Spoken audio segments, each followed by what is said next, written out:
So the job interview. This is what I call the gatekeeper for employment.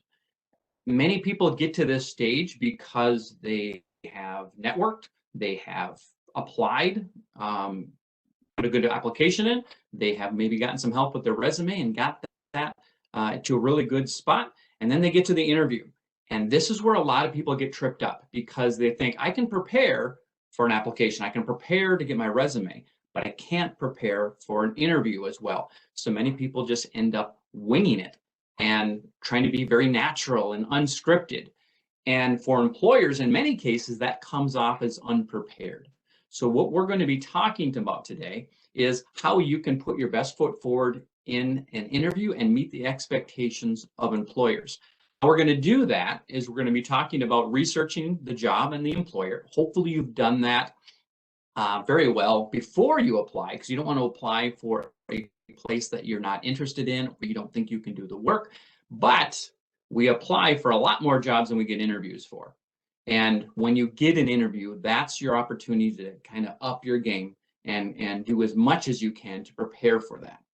Now, I will warn you, sometimes interviews happen very quickly.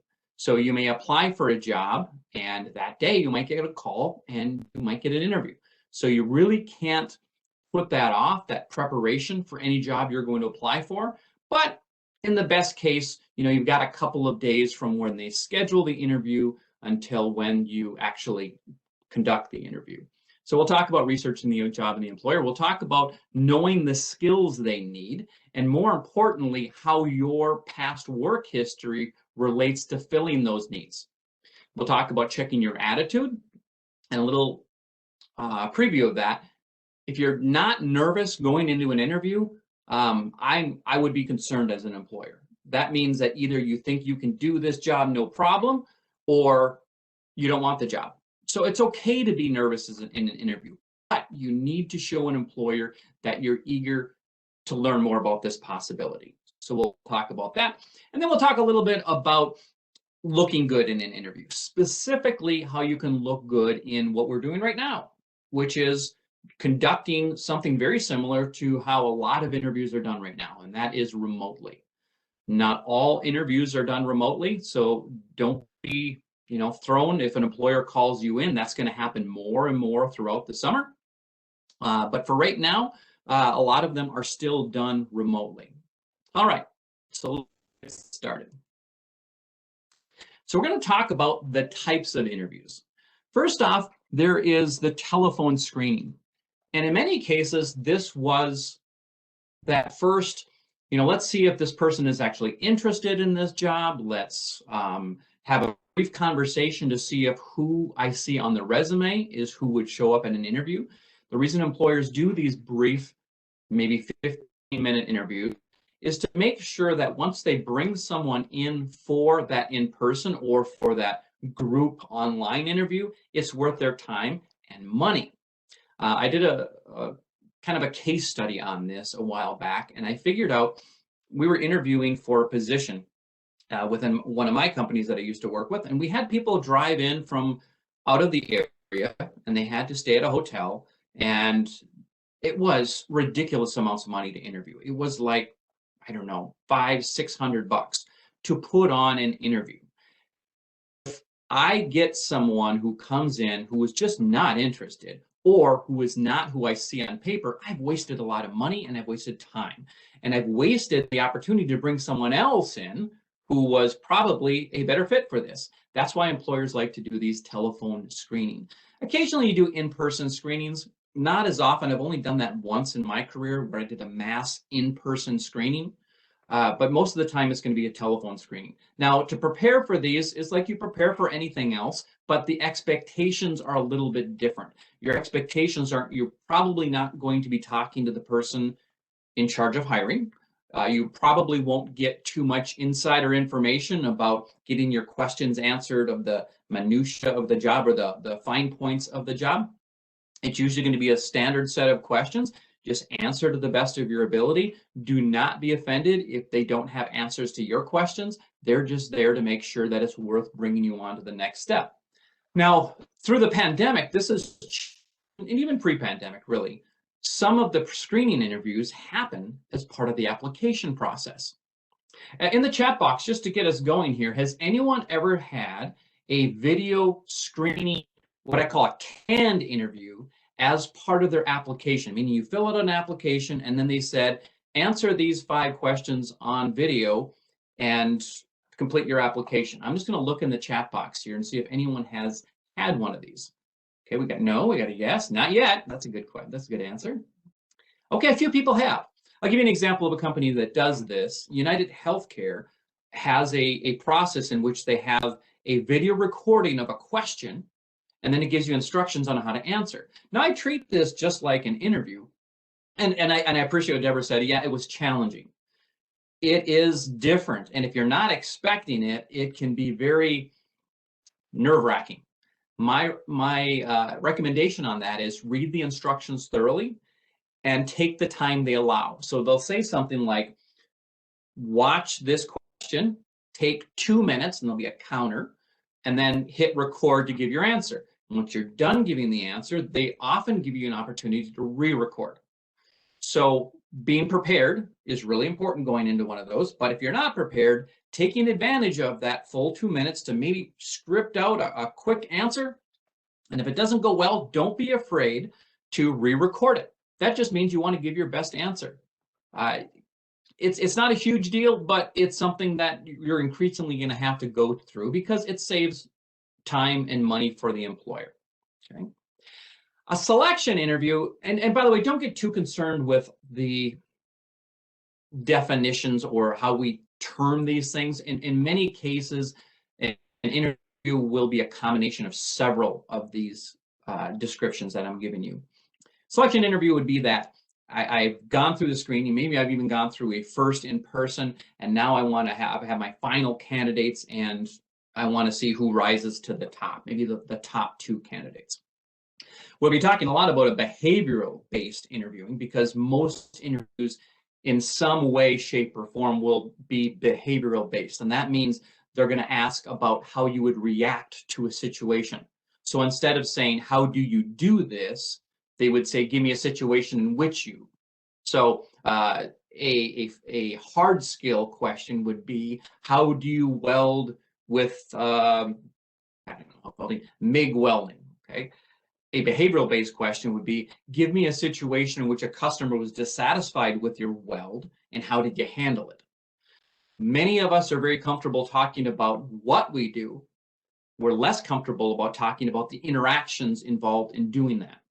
So those are, for employers, some of the most important things they want to find, because that shows them how good a worker you are, how easy you are to get along with, how respectfully you treat customers. It's great to hire someone who's good at their job, but it's really important to hire someone who is a good coworker, a good employee. Work samples are my, I guess, favorite type of interviews, and I've been in multiple times. I use work samples as part of every interview process that I conduct, just because the type of work I do allows for it. A work sample would be doing the job. So going back to my old example of welding, if you are in a welding shop, they really want to know how well you weld, and in some cases, that's all they want to know. So what they'll do is they'll bring you down to the welding lab or whatever, and they'll have you weld something, and they'll time it, and then they'll look at it, and if you do it well, great. That means you're a good welder. A lot of jobs don't allow for that. Because I'm a trainer or a facilitator, most of the interviews I've taken part in the past have been the employer telling me, as part of your interview process, you're going to have to do a 20-minute presentation on some aspect of job search or something like that. And so work sample is where you do the actual job. Not all jobs allow for that. So if your job doesn't allow for that, think about that. You're not going to be able to show them how well you do something. So you're going to have to be able to talk about it. And talking about how we do something is a lot harder in some cases than actually doing it. Okay. And then a group or peer group, this would be, there's a couple different ways to look at this. One way is that if you're in a group interview, you could be alongside other people who are candidates for this job. So maybe I'm going to interview all 5 people. And by the way, I'm going to use that just as an example throughout the rest of today's workshop. I'm going to say that 5 people are interviewing for any one job. It just works out well. That's usually what I do. And when I'm involved in interviews myself, that's who I've been competing against, 4 other candidates. In a group interview, what you might do is have all 5 candidates there at the same time. And they go to one, to the other, then they mix it up and they change the order of when they ask questions. The reason they do that is not just to save time and money, although I guess that could be a consideration. It's more likely they want to see how you interact in a group setting. How would you work in a team? Do you dominate a conversation? Are you too timid? Based on the type of job, there might be different expectations. This doesn't happen a lot, but it still does happen. If you're in a situation like that, make sure that you pay attention to what other people are saying. Don't give the same stories, but also actively listen, because they may be looking at what you're doing while someone else is giving their answer, to see if you are someone who just gives information or if you're someone who listens and receives information. A peer group, another way you can see this defined sometimes, is in which you'd have your potential coworkers as part of the interview panel. I can't stress this enough. When you're in an interview panel, and a panel, I consider anything over 2 people. So most interviews are panels, but most, I guess, traditional people, they would say it's 5. You have 5 people or 3 people, 4 people, whatever, interviewing you at the same time. So in a peer group, you might have a couple of managers, maybe your boss, and then you might have a couple of potential coworkers. When you are in any interview, always give your attention to whoever is asking the question. We have a tendency to perceive the decision maker in an interview and say, well, that's my potential boss, so I'm going to look at her or him while answering the question, when I should be looking at the person who asked me the question, because they're the person who is going to receive that information. It's okay to look around the room and read the body language of other people and see if you're getting any kind of nonverbal feedback, but you want to treat everyone in that panel with respect, because that's one of the things they're looking at when they do a panel interview. Now, there is one other one that's not listed here, but I'd like to talk about it a little bit, just so it gives you the heads up if you're ever, I guess, shocked by behavior in an interview, and that's something called a stress interview. I've been in a stress interview, and I tell you what, even though I knew what was going on, it threw me for a loop. So what a stress interview is, well, first of all, you might think all interviews are stressful, and they can be, I get that. But a stress interview is purposely stressful. It's where the interviewer puts you in a situation where maybe they're pushing some buttons. And they're not doing this to be mean, by the way. You never want to look at it that way. You want to look at it at, they're trying to see how I would react in this type of work. So I was interviewing for a job to teach interview skills, job seeking skills, to people who are soon to be released from incarceration, justice involved individuals. So I'd be going into the prison system to teach basically what I'm teaching to you with a slightly different tact. Now, that could, for some people, be a very stressful situation. And so the people who were interviewing me, the panel, they started asking me different types of questions that I thought were very unprofessional and were kind of aggressive. And I did catch on that they were trying to see how I would react if I were to hear those questions in a group setting in a prison. And the key is, in any of those situations, don't react to the emotion they're giving you. It's okay to bring it up and say, I can see you're very passionate about that. Let me see if I can give you a good answer. Collect your thoughts. You do have time in an interview, by the way, and this is what a lot of people don't take advantage of, is they jump to an answer or they say they don't have an answer. I know silence is very, very uncomfortable, like 5 seconds in, but I'll do something like this. I'll say, that's a great question. Let me think about it. I want to make sure I get a good answer. And I'll take up to 30 seconds. And that is uncomfortable. But for an employer, they want you to take that time. They want you to give a well thought out answer. Sometimes you just have to collect yourself. If you don't have an answer, what you can do is you can say, nothing's coming to me right now. Would it be possible, to respect everyone's time in the interview here, if we got back to that question at the end of today's interview. Normally, they're going to be okay with that, but be aware that they will come back to it. I do see a question here. So how can you look at a speaker when the peer group interview is online? Good question. Interviewing online is a lot different. I'll be sending everyone a specific hour, I think it's an hour, presentation specifically on what to do in an online interview. Setting up your camera can be very difficult to do to get what I'm doing right now, which I'm looking right at you. I have my speaker notes over here. I have my presentation over here. So I'm going to look to the left and to the right a little bit, but I'm trying to center my attention, which looks like I'm giving eye contact, on the camera. That's not very easy to do. It's really hard to do if you don't practice it. So someone gave some great examples here. I had my kids help me. You know, FaceTime with your kids. You may not be able, or your friend or someone at a Career Force location. I'll be giving you contact information for all 50 locations in the interview, or excuse me, in the follow-up information I give you by the end of the day tomorrow. So you can practice with Career Force staff. But it can be as simple as having a friend go on to FaceTime or any of those apps and trying it. You may not have access to the exact platform an employer will use, but most platforms today are fairly similar, whether it's Zoom or Teams or WebEx or group chat. It's GroupMe, I think, is on Google. Your camera is going to interact a similar way. Your audio is going to interact a similar way. So practice if you can. If you know the platform, go on to their website, and usually there's like WebEx I gave you today in the prep information. There's a test one where you can try out your information. Always have a backup plan though.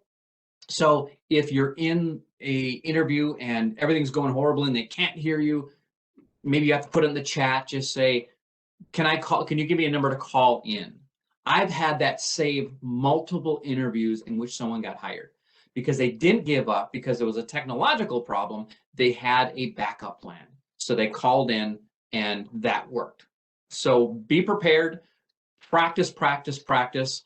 If something goes wrong, and by the way, in most of these online interviews, there'll be some minor glitch. That's okay. They're used to it.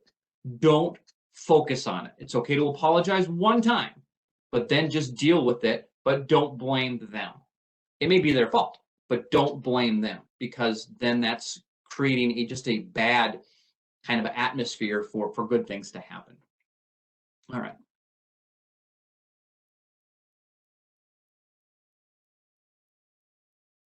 So next off, we're going to talk about how to show your best image, how to communicate good symbols. So most of our communication is nonverbal. So if I gave you this entire presentation today, I don't have a notepad here, but this is what a lot of people do. They have their notes on a piece of paper and they're looking down here, and I may say the right things. I may have been very prepared, but I'm not communicating my best image because I'm looking down here where I should be looking up there. One of the things you can do is you can take your Post-it notes and you can put it right by the camera. So I can look at the camera while still looking at some of my notes. That's one of the things you could do in an in-person interview. You want to show and tell. You want to show what you've done. If it's a work sample, that's very easy to do. And in most cases, you're telling. So think about the things you've been successful at that relate to the needs of the employer. Now, that might not be the things you're most proud of. If what you're most proud of is doing a fundraising event and the employer has nothing, the job has nothing to do with fundraising, maybe you don't use that example. However, most of our professional successes will have some transferable skills involved, like organization, like follow through, like problem solving, that can relate to the needs of an employer. So having those stories prepared will allow you to answer a whole bunch of questions that they have that we would think we could prepare for, but we can't because they ask the same types of questions over and over again. They may be worded slightly differently, but we can use the same stories to answer multiple questions. And I'll talk more about that when we get to the STAR method of answering questions. Many times people will start slowly, or they will start very poorly, and they think, oh, I've totally blown this interview. I'm embarrassed. Doesn't matter. Finish strong. Employers are much more likely to remember the last impression they have of you than the first impression. I've had people shake throughout an interview. I've had people have their voice quaver. I had someone have a panic attack during an interview. Now, unfortunate for that person, I felt bad, but that actually was a positive for me because they left the room, collected themselves for 10 minutes, had the courage to come back in the room, and they finished that interview. I wasn't hiring them to take part in interviews. I was hiring them to do a job. They had to get through the interview, and they had to tell me about what they could do for me in that job. They did that, and I hired them. So don't give up on an interview, ever. Even at the end, if you think that you did horribly and the whole thing was bad, still send a thank you card. I've had, when I did placement, I had many people, I tracked this, 5 people who told me, no, I'm not going to send a thank you card. I'm embarrassed. I did horribly. I made them, because I could, I made them send a thank you card. And 5 of those people got the job. So never assume that what you're feeling is what the employer got out of it. So, and then we're going to talk a little bit more about follow-up as we go along. It's a good idea to follow up with every employer. Now, that looks differently today, maybe a little bit, than it did in the past, in that many of us are working from home. And if you sent a thank you card to my home office, it might not get there in time for me to have it affect my decision for the interview. So many people will send a thank you card through an email, and that's fine. I'm a big believer in handwritten, and the reason is it can showcase another added value skill set. Does anyone here, just go ahead and put this in the chat box. Does anyone here, would anyone say they have excellent handwriting? Not just good handwriting, excellent handwriting. Just put a yes or a no.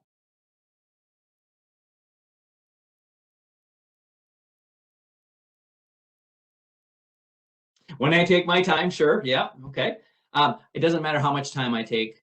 My handwriting is very poor. Well, I guess I could make it a little bit better, but I notice good handwriting because it's something I lack. And when I get a handwritten note that has really good penmanship, it adds value to whatever perception I had of that interview to start with. So it adds. It's something that only can help.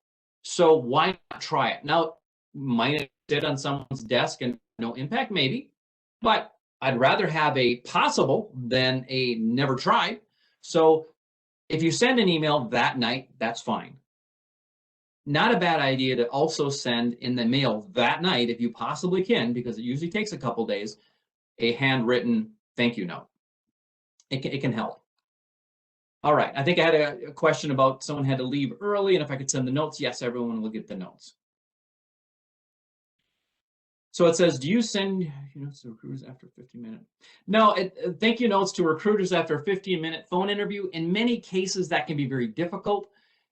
Every situation is a little bit different. I've interviewed, when I interviewed with United Healthcare many years ago, it wasn't even United Healthcare that was doing the screening. It was a recruiter from down south someplace. And in that case, it wouldn't have been appropriate because it never would have gotten there. But if it's someone within the company that is just part of their interview process, you could possibly consider it. Okay? Again, doesn't hurt to ask. Very seldom hurts to ask.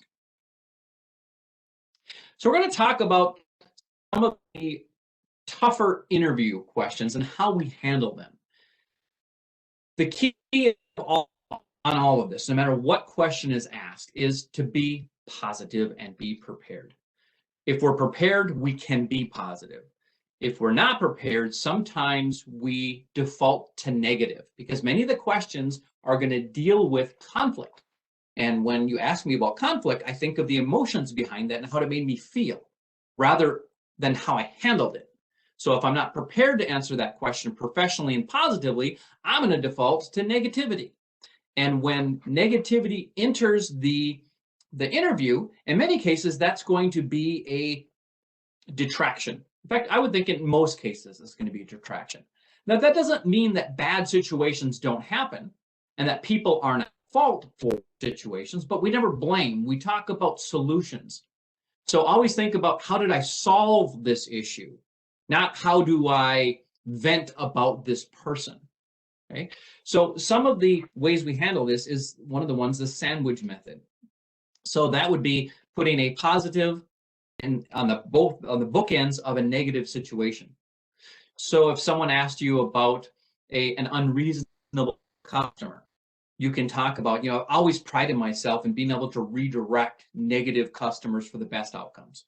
We had a situation in which someone came in screaming and yelling and swearing and was causing a very large disruption. I was able to pull that person aside and let them vent and ask, what can we do to fix this situation? Once they'd had their say, they felt validated in their concerns, and I was able to get some information for them on what the real root of the problem was. And we were able to solve that problem today so we could maintain that relationship for future business.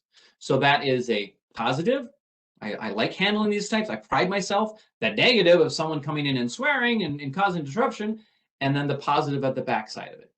So that is a way of tempering that negativity. But notice I didn't blame the customer. Although I would be very unhappy if anyone came in and started swearing and causing a disruption, I didn't place a judgment on that because I didn't know what had happened before that situation. I didn't know what was in that person's life.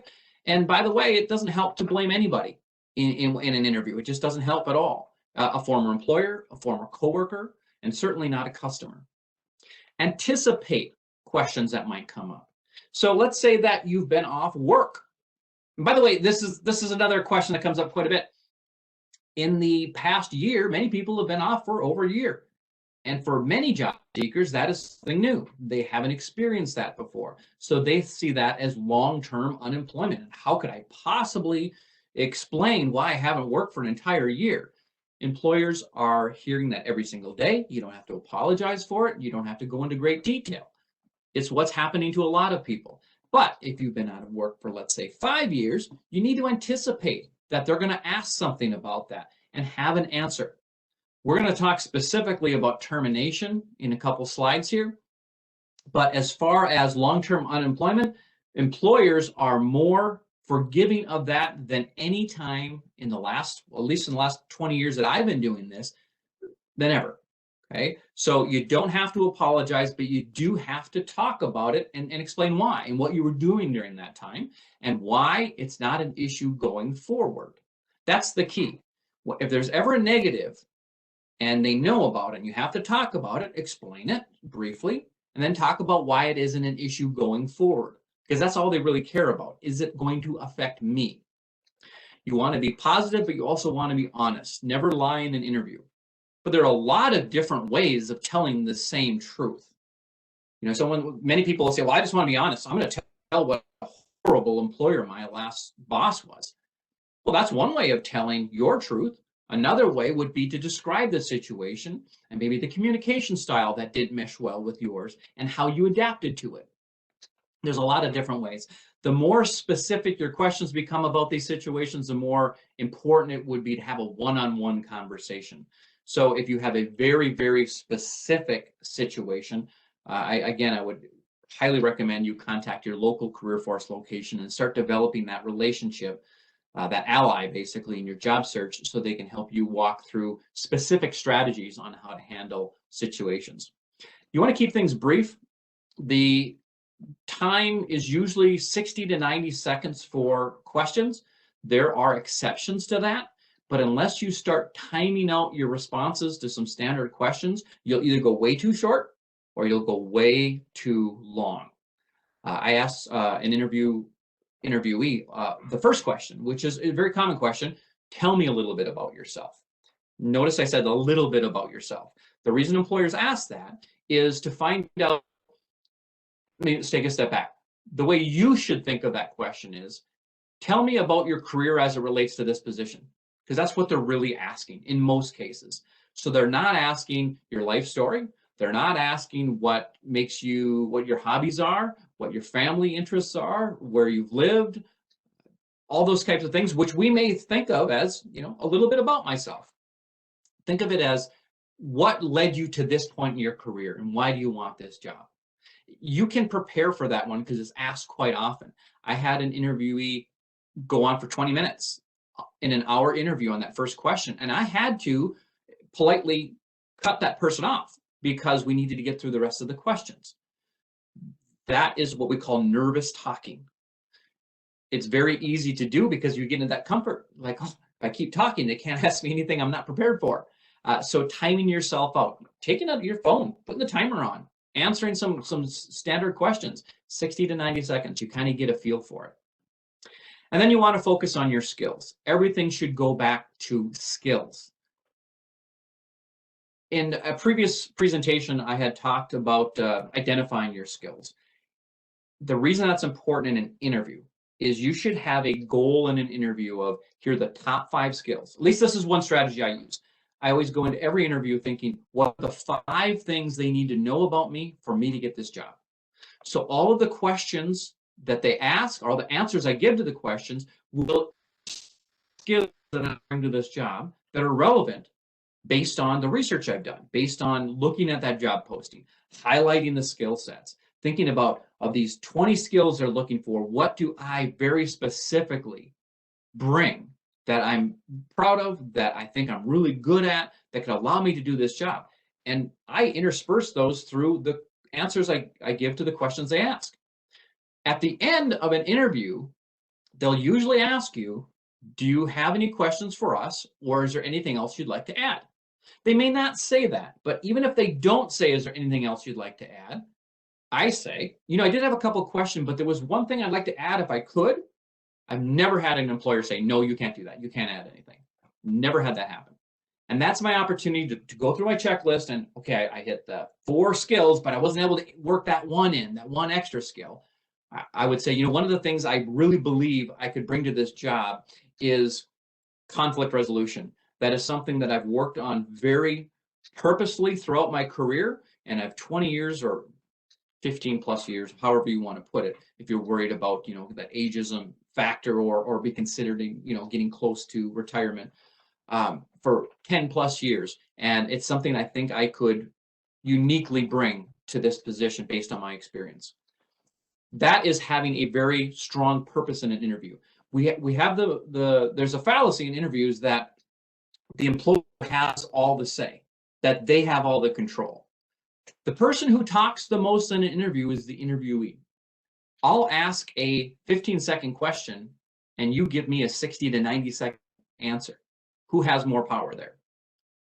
It may seem like they do, but we actually have more control than we think because we're talking more. If we have a purpose during that conversation, if we know what we want to get across, it's even more powerful. So don't think that you are just reacting. We're very proactive in interview if we're doing it right. So I'm going to talk about that a little bit. Let's see here. I'm just looking at the chat box. Someone did ask a question about who we can talk to at CareerForce.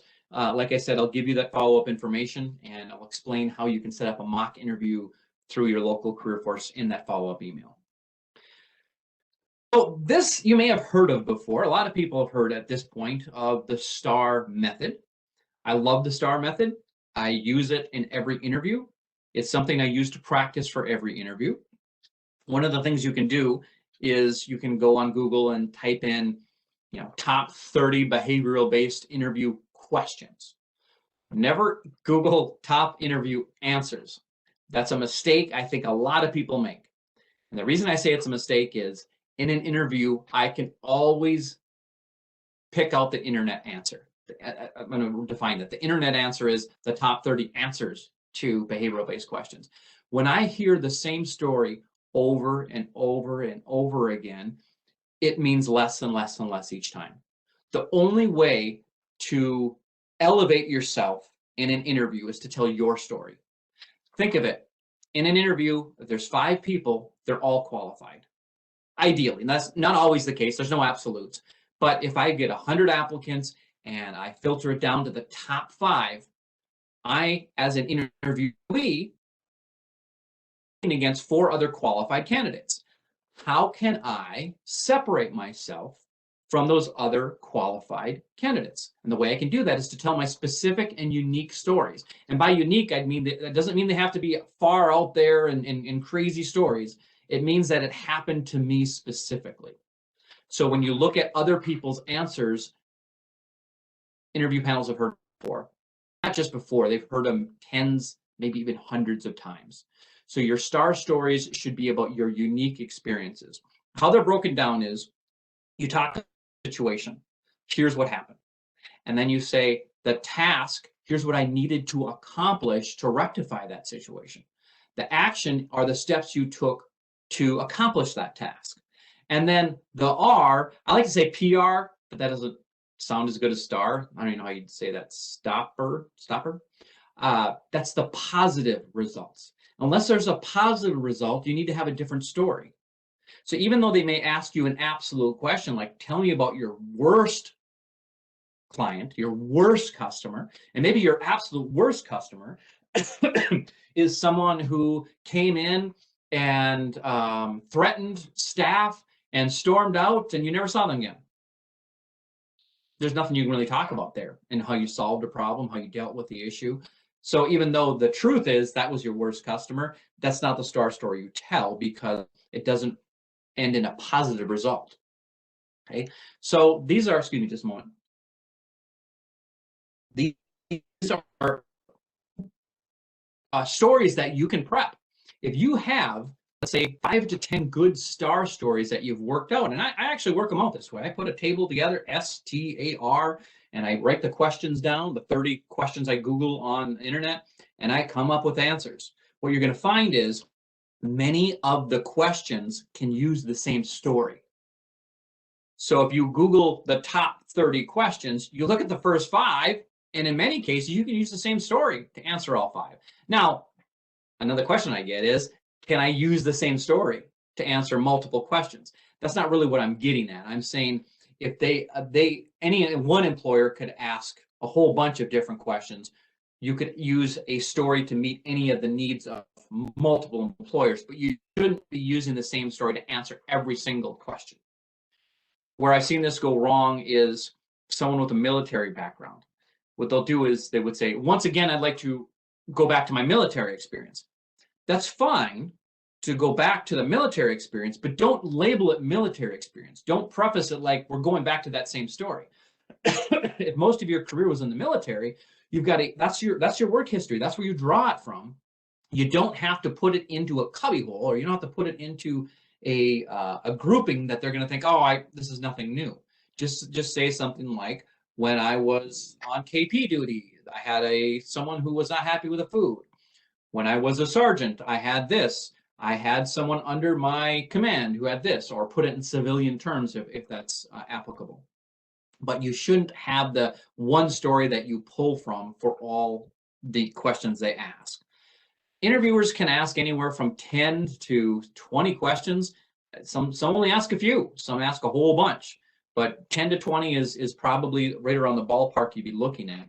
So if you've got 10 star stories, you can usually adjust them to just about any question they would have.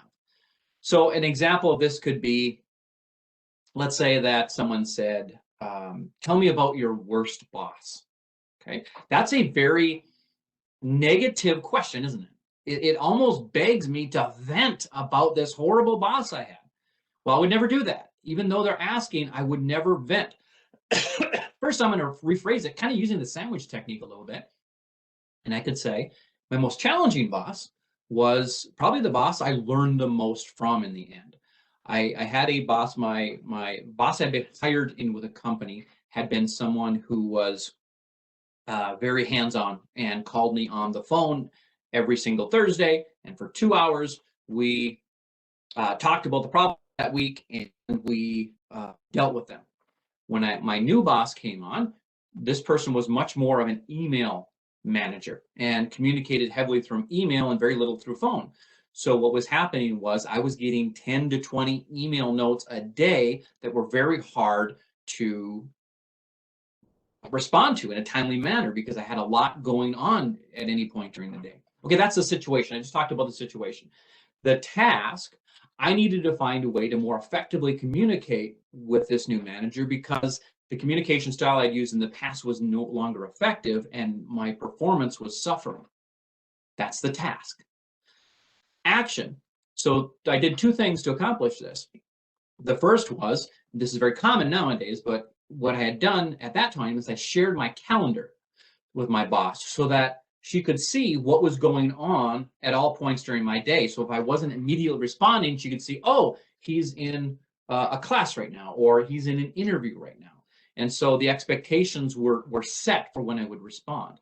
The other thing I did was I emailed at the beginning of each day what I was going to accomplish, what the tasks I had, and I anticipated any questions she might have based on our previous conversations and gave that information at the beginning of the day. And at the end of the day, I took another 5 minutes and I followed up on that.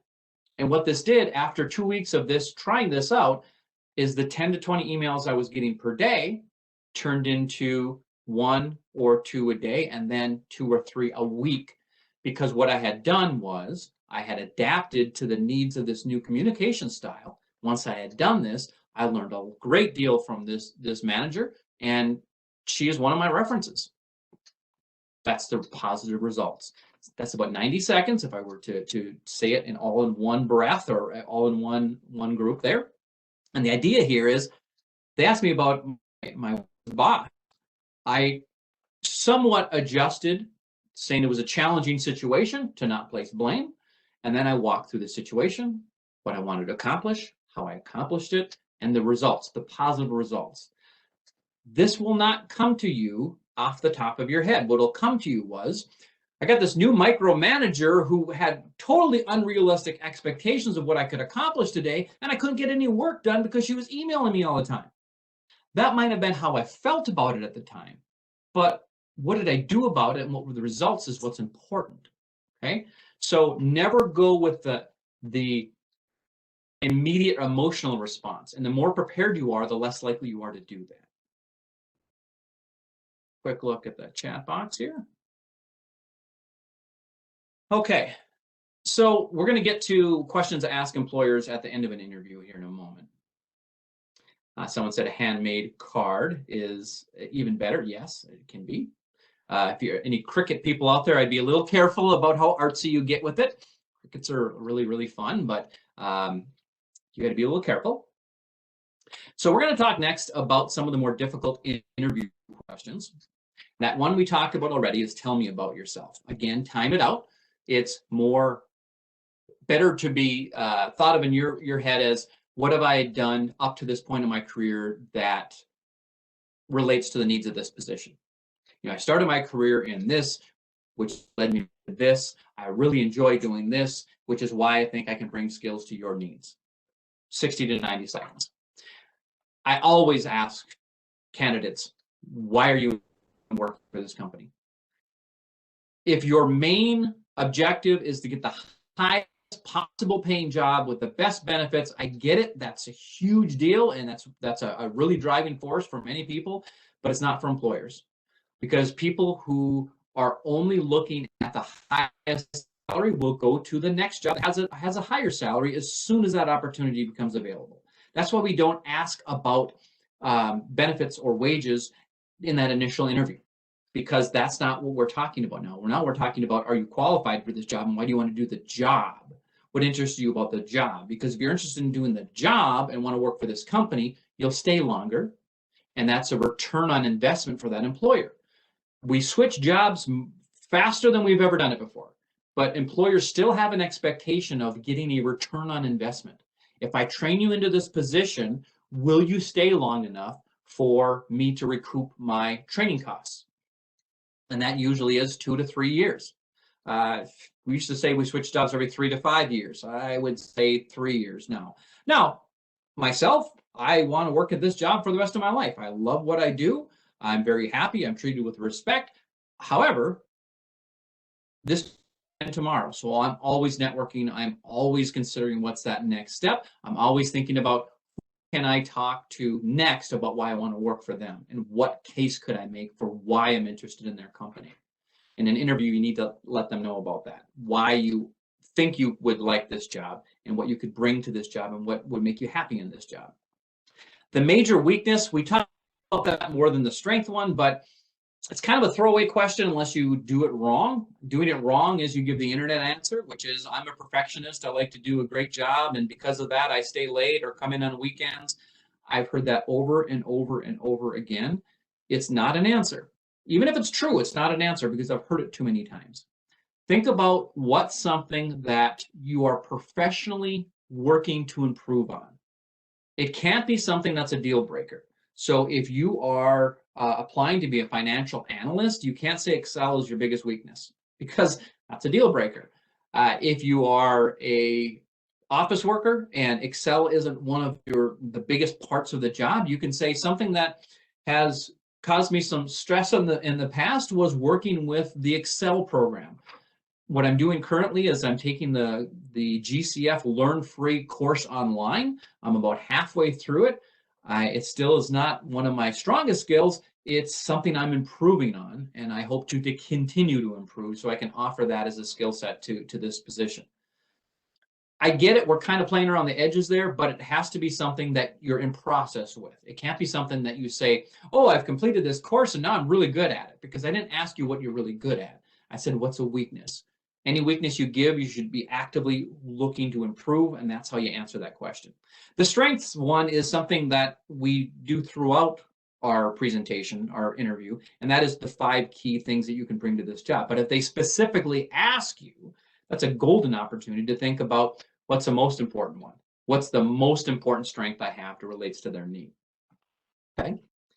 Let's see, when you're being interviewed by an employer and the employer asks, do you have a degree, but you've never completed to get your degree? How do you explain yourself where you don't look like drop-on? You know, I hate to say incomplete education.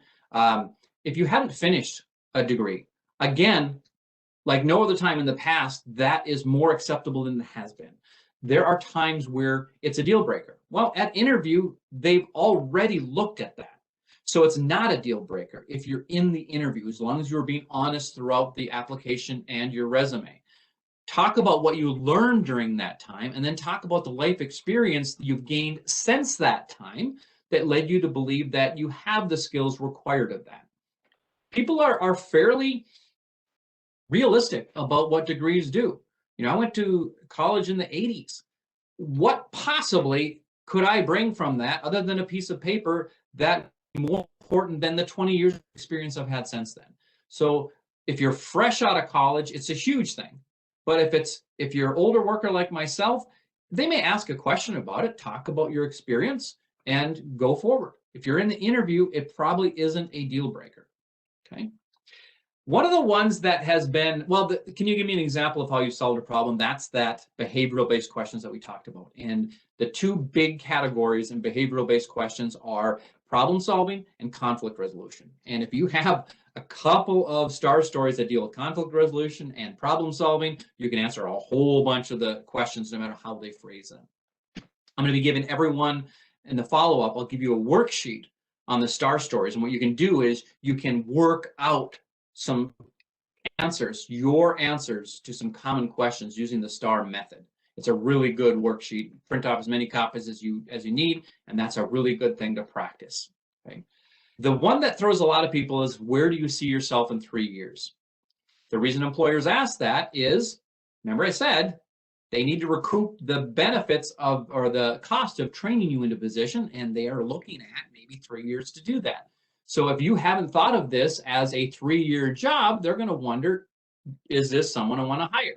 Now, you may not want to be in an entry-level job 3 years from now, but if you see yourself being promoted within this company, that's career advancement. That's continued return on investment. That's why it's important when you look at positions, don't just look at the salary. That is one component, and I get it's a big component, but there are other things in play. There's things like, well, of course, benefit, time off. But a really important one is, where does this job lead? Does this job lead to the job I want? Maybe you've been applying for the job you want and haven't been given any bites. So you have to take a step backwards to go to a more entry-level position.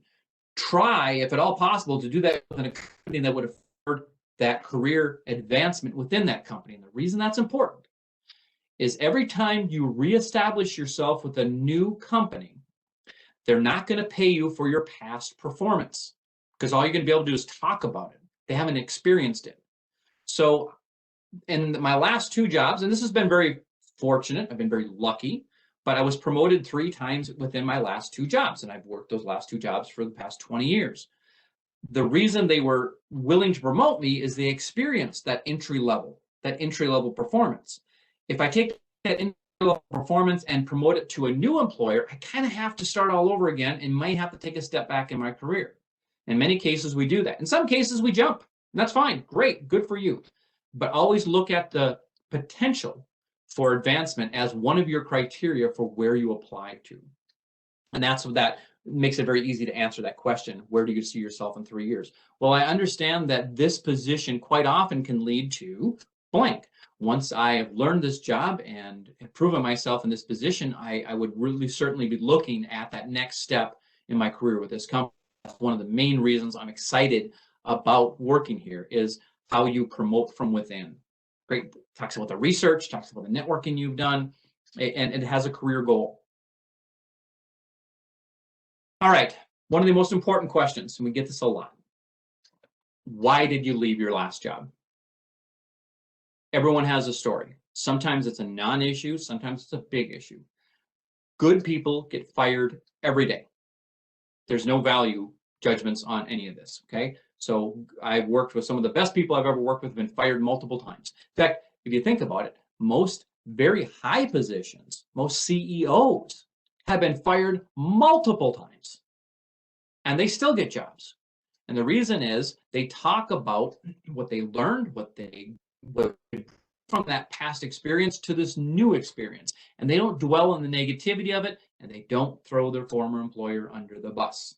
That's a term I use all the time. I hope that makes sense. You don't speak poorly about past employers, because if we switch jobs every 3 to 5 years, as an employer, I realize that anyone in front of me speaking poorly about their past employer will be speaking poorly about me 3 years from now.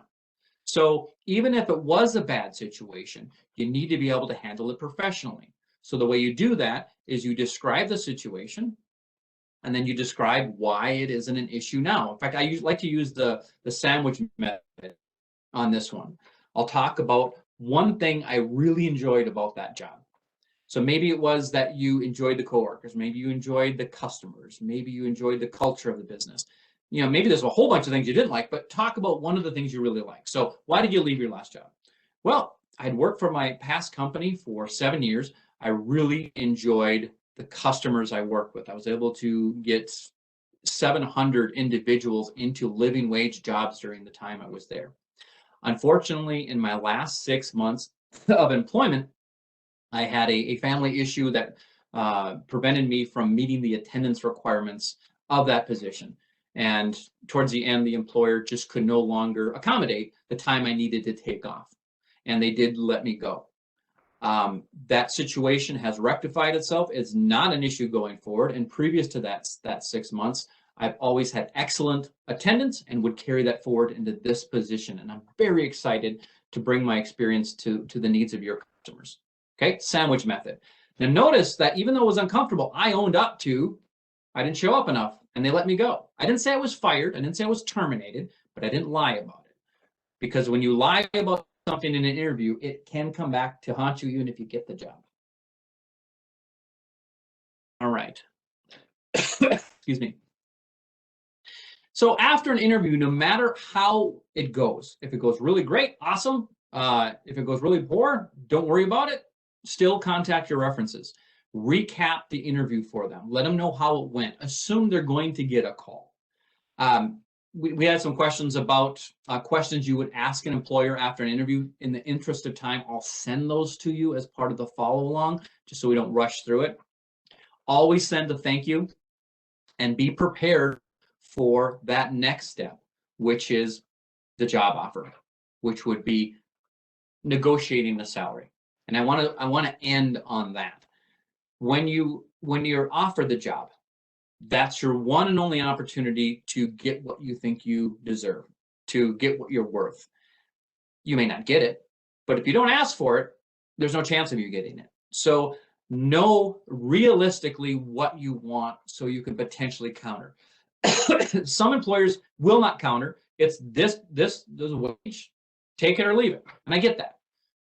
But there are opportunities sometimes to get concessions. Maybe it's leaving early on a Friday to pick up your kid who gets off the bus on that day.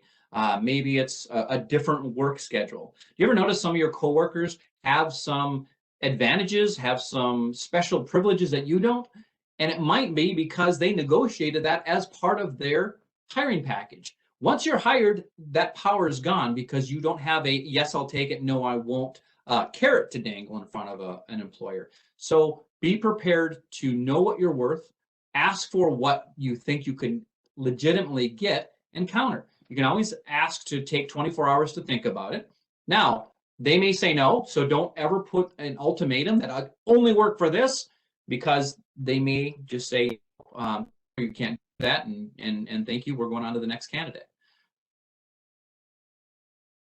The way I think about it is asking for it does seem a little awkward, but if you don't ask for it, you're always going to regret it because you're going to be stuck 2 years behind in your salary for the rest of your career with that company.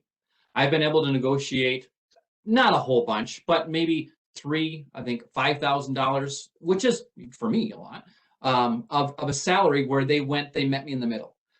That doesn't mean I look at, gosh, if I ask for twice as much as I'm worth, maybe they'll meet me here, because that's going to seem unrealistic.